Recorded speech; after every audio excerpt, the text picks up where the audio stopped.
பாதை மாறுவதை கண்டறிய சில நாழிகைகள் ஆகும். தாவரங்களால் குழப்பம் ஏற்பட துவங்கும் போது தாக்குதலை துவங்கி 3 மலைகளுக்கு இடையிலேயே சேரனை முறியடிக்க பாரி திட்டமிட்டார்.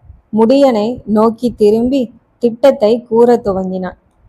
பாரி மாயன் மலையின் உச்சியில் பேசிக் கொண்டிருக்கையில் சருகுமலை குன்றிலிருந்து பறவைகளின் கீச்சிடுதல் கேட்டது.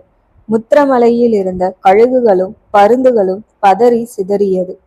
பறவைகளின் தலைகள் உடல்கள் கீழே விழுந்தபடி இருக்க சூரியனை மறைத்தபடி வெண்தலை கூலி மேலெழுந்தது. எழுந்த கணத்தில் முத்திரமலையை தாண்டியது. வெண்தலை கூலி வானத்தை ஆளும் கொன்றுண்ணி, கழுகினத்தை சார்ந்த இரத்தம் குடிக்கும் பறவை.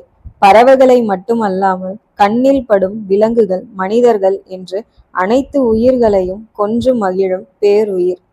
ஒரு பருந்தை கால்களால் பற்றி அதன் கழுத்தை தன் கூரிய அலகால் வெட்டி எறிந்துவிட்டு அலகை கழுத்தினில் செலுத்தி குருதியை குடித்தபடி வெண்தலை கூலி பறந்து வர 4-5 பருந்துகள் பயந்து நாலாபுறமும் பறந்தன. சற்று மேலெழுந்த வெண்தலை கூலி தனது சிறகை இருமுறை அடிக்க புயல் போல காற்று எழும்பியது.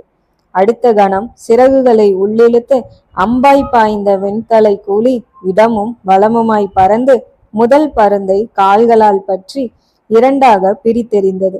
அடுத்த பருந்தை சில நொடிகளில் அடைந்து அதன் அழகால் கொத்த அந்த பருந்தின் தலை சிதறி போக உடல் கீழே விழுந்தது.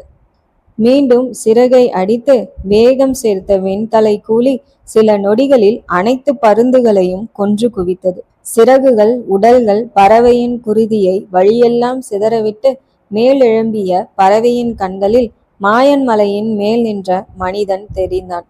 வெண்தலை கூலி மனிதனின் தலையில் கொத்தினால் கை நுழையும் அளவு தலையில் ஓட்டை விழும்.